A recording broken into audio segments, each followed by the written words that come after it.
பணத்துக்கு ஆசைப்பட்டு இனியாவை நிதிஷுக்கு கல்யாணம் பண்ணி கொடுக்கணும்னு நினச்சிக்கிட்டு இருக்க கோபி ஈஸ்வரிக்கு இனியா ஆகாஷை கல்யாணம் பண்ணி காட்டினா நல்லா இருக்கும்னு நீங்கள் நினச்சிங்கன்னா இந்த வீடியோக்கு ஒரு லைக் பண்ணுங்க.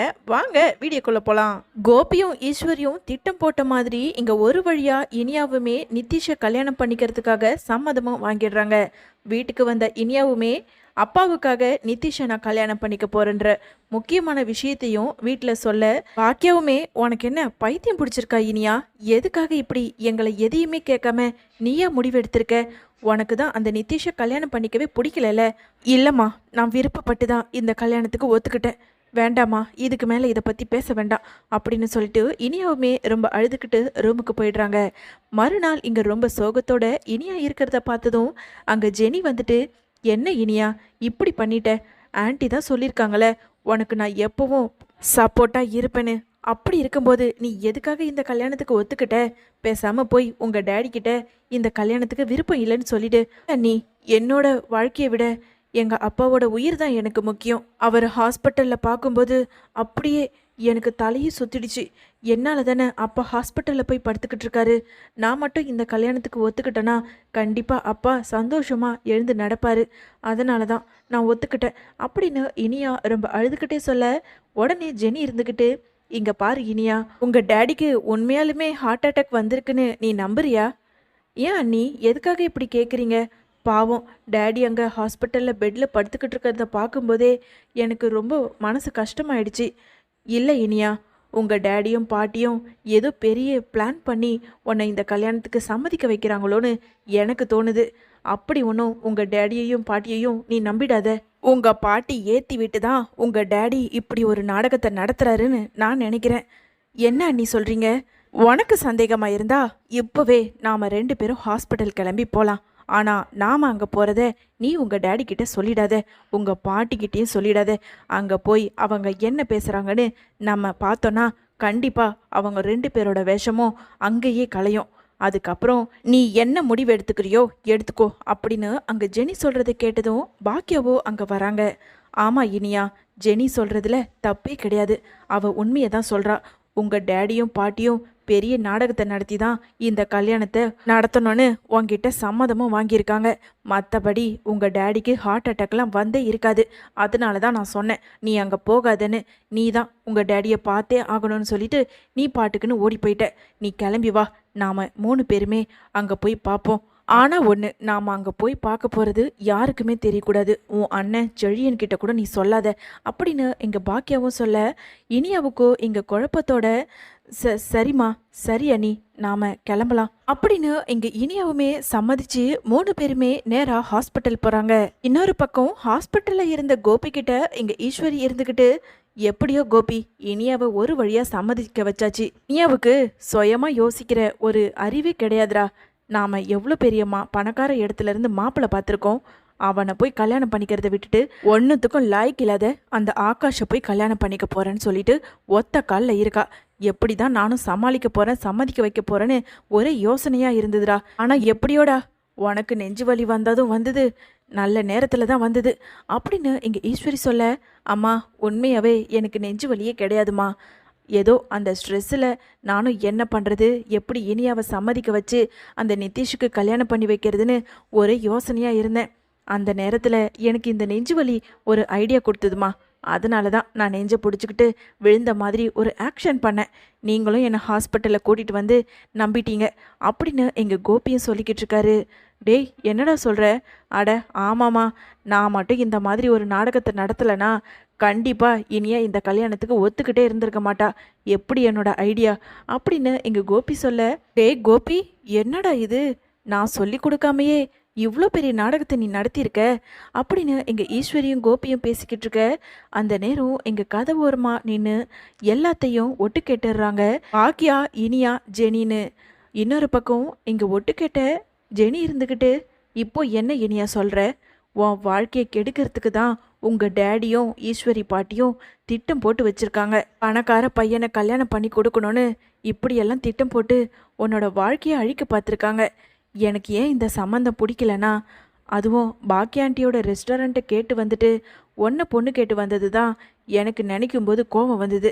அதனால தான் உங்கள் டேடியோட முகத்திரையை எப்படியாவது கிழிக்கணும்னு சொல்லிட்டு உன்னை இங்கே கூட்டிகிட்டு வந்தேன் அப்படின்னு இங்கே ஜெனி சொல்ல, இன்னொரு பக்கம் பாக்கியாவுமே அப்படி சொல்லு ஜெனி, நான் எத்தனை தடவை இவங்களை பற்றி எடுத்து சொன்னாலும் இவ தான் புரிஞ்சுக்காம என் பாட்டி என் டேடின்னு சொல்லிட்டு தலை மேலே தூக்கி வச்சுக்கிட்டு ஆடுனா. இப்போ நீ என்ன பண்ண போற இனியா அப்படின்னு இங்கே பாக்கியாவோ இனியாவை பார்த்து கேட்க, என்னை மன்னிச்சிடுங்க, ஐ எம் ஸோ சாரி. நான் இவ்வளோ பெரிய தப்பு பண்ணிட்டேன்.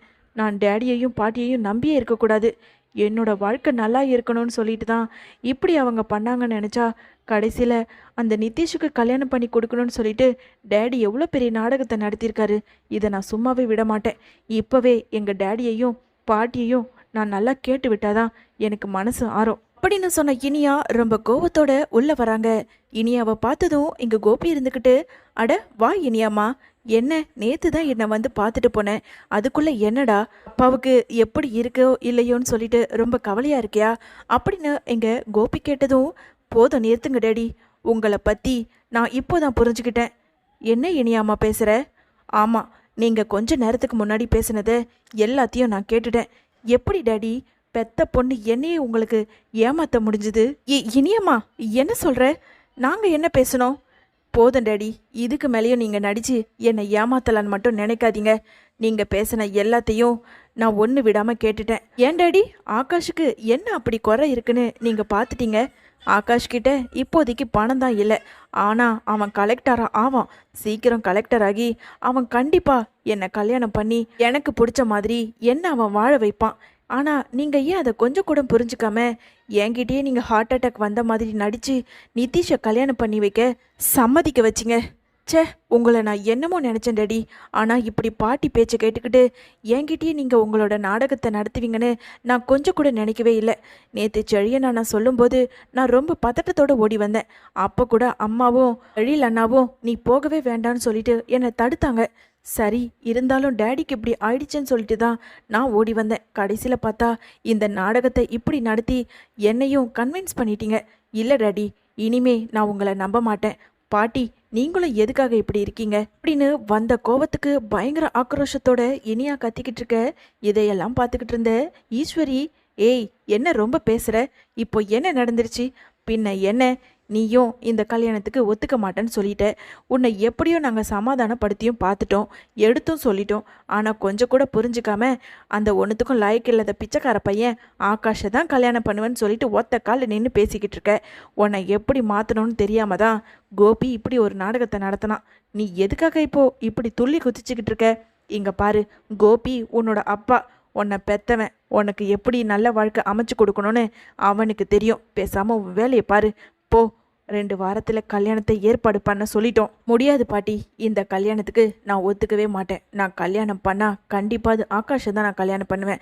அவன் இப்போ வேணால் கலெக்டர் இல்லாமல் இருக்கலாம், கண்டிப்பாக அவன் படிக்கிற பையன், படித்து சீக்கிரம் கலெக்டர் ஆவான். இங்கே எதிர்பார்த்ததை விட பல மடங்கு பணம் அவன்கிட்ட சேரும். அவனை தான் நான் கல்யாணம் பண்ணுவேன். அவன்கிட்ட பணமே இல்லைனாலும் நான் அவனை தான் கல்யாணம் பண்ணுவேன். உங்களால் என்ன முடிஞ்சதோ நீங்கள் பாருங்க அப்படின்னு ரொம்ப கோபத்தோட இனியா பேசிக்கிட்டு இருக்க. அம்மா, நீங்கள் பேசாமல் அமைதியா இருங்க. இனியாம்மா, என்னை மன்னிச்சிடுடா. உன்னை எப்படி சம்மதிக்க வைக்கிறதுன்னு தெரியாம தான் இப்படியெல்லாம் நடந்துக்கிட்டேன். மற்றபடி ஒன்றும் இல்லைடா. உன்னோட வாழ்க்கையில் அப்பாவுக்கும் பங்கு இருக்குல்ல. உன்னோட வாழ்க்கையை நல்லபடியாக அமைச்சு கொடுக்கணும்டா. அதுதான் என்னோட ஒரே லட்சியம். போதும் டேடி, இப்படி என்னை ஏமாற்றி தான் இந்த கல்யாணத்தை நடத்தணும்னு ஏன் டேடி இப்படி நாடகத்தை நடத்துனீங்க?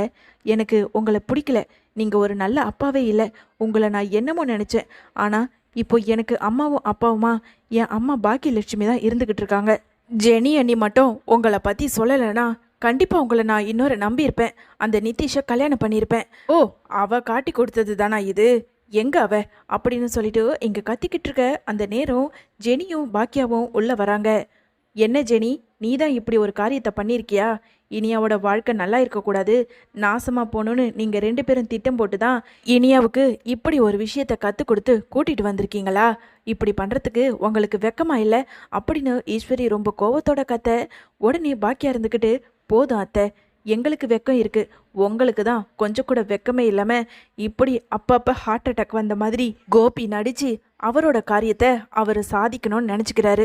அதனால தான் இவரோட முகத்திரியை கிழிக்கணும்னு நாங்கள் 2 பேரும் சேர்ந்து இனியாவை கூட்டிட்டு வந்தோம் அப்படின்னு பாக்கியா சொல்ல உடனே ஜெனி இருந்துக்கிட்டு, ஆமாம் பாட்டி, நான் தான் இனியாவை இங்கே அழைச்சிக்கிட்டு வந்தேன். ஏன்னா உங்கள் 2 பேரை பற்றி அவளுக்கு தெரிய வேண்டாவா? உங்களை பற்றி எனக்கு நல்லா தெரியும், ஆனால் இனியாவுக்கு தெரியாதே.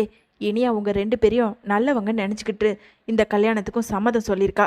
ஆனால் இனியாவை பார்க்கும்போது எனக்கு பாவமாக இருந்தது. அவளோட வாழ்க்கையை அழிக்க வைக்கிறதுக்காக தான் நீங்கள் இவ்வளோ பெரிய திட்டத்தை போடுறீங்கன்னு எனக்கு மனசுக்குள்ளே தோணுச்சு. அதனால தான் இப்படி ஒரு காரியத்தை பண்ணேன் அப்படின்னு ஜெனி சொல்லிக்கிட்டு இருக்க. உடனே கோபி இருந்துக்கிட்டு, என்ன ஜெனி, நீயா இப்படி பண்ண? இங்கே பாரு, அப்படி என்ன நாங்கள் இனியாவோட வாழ்க்கையை கெடுக்க போகிறோன்னு நீங்கள் நினச்சிக்கிட்டு இருக்கீங்க? இல்லை அங்கிள், நீங்கள் உண்மையை சொல்லுங்கள். 2 நாளைக்கு முன்னாடி அந்த சுதாகர் வீட்டுக்கு வந்து பாக்கியா ஆண்டியை அப்படி மிரட்டிட்டு போயிருக்கான். ஆனால் 2 நாளைக்கு அப்புறம் வந்து நிச்சயதார்த்தம் பண்ணுற மாதிரி அந்த வீட்டுக்கே வரும்போது யார் வீடுன்னே தெரியாமல் வந்ததா அப்படி ஒரு நாடகத்தை நடத்தியிருக்கான். இதிலிருந்தே உங்களுக்கு தெரியல, அவன் ஏதோ ஒரு பெரிய சூழ்ச்சினால தான் உங்கள் 2 பேரையும் கைக்குள்ளே போட்டுக்கிட்டு இனியாவை கல்யாணம் பண்ணுற மாதிரி பண்ணி அந்த ரெஸ்டாரண்ட்டை வாங்கணும்னு நினச்சிருக்கான். இதையெல்லாம் பார்க்கும்போது எனக்கு சந்தேகமாக இருந்தது. அதனால தான் இந்த கல்யாணம் நடக்கக்கூடாது அப்படின்னு ஜெனியும் பேசிக்கிட்டு இருக்க. உடனே அங்கே இருந்த பாக்கியா, என்ன இனியா, இப்போயாவது உங்கள் பாட்டியும் டேடியும் பற்றி நீ புரிஞ்சுக்கிட்ட தானே? ஆமாம்மா, இப்போ நான் நல்லா புரிஞ்சுக்கிட்டேன். நீங்கள் என்ன சொன்னாலும் சரி, நான் இந்த கல்யாணத்துக்கு ஒத்துக்கவே மாட்டேன். பாட்டி, உங்களை நான் என்னமோ நினச்சேன், ஆனால் நீங்களும் இப்படி நடந்துக்கிட்டீங்க. உடனே ஜெனி இருந்துக்கிட்டு, ஏன் இனியா, உனக்கு உங்கள் பாட்டியை பற்றி உனக்கு முன்னாடியே தெரியாதா? அவங்க எப்படிப்பட்டவங்கன்னு எனக்கு ஏற்கனவே தெரியும்.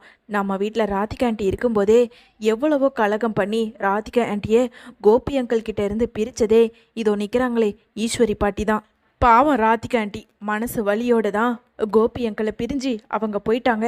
இப்போ என்னன்னா உன்னுடைய வாழ்க்கையை அழிக்கணும்னு இப்போ கங்கனை கட்டிக்கிட்டு ஆடிக்கிட்டு இருக்காங்க அப்படின்னு ஜெனி ரொம்ப கோபத்தோட பேசிக்கிட்டு இருக்காங்க.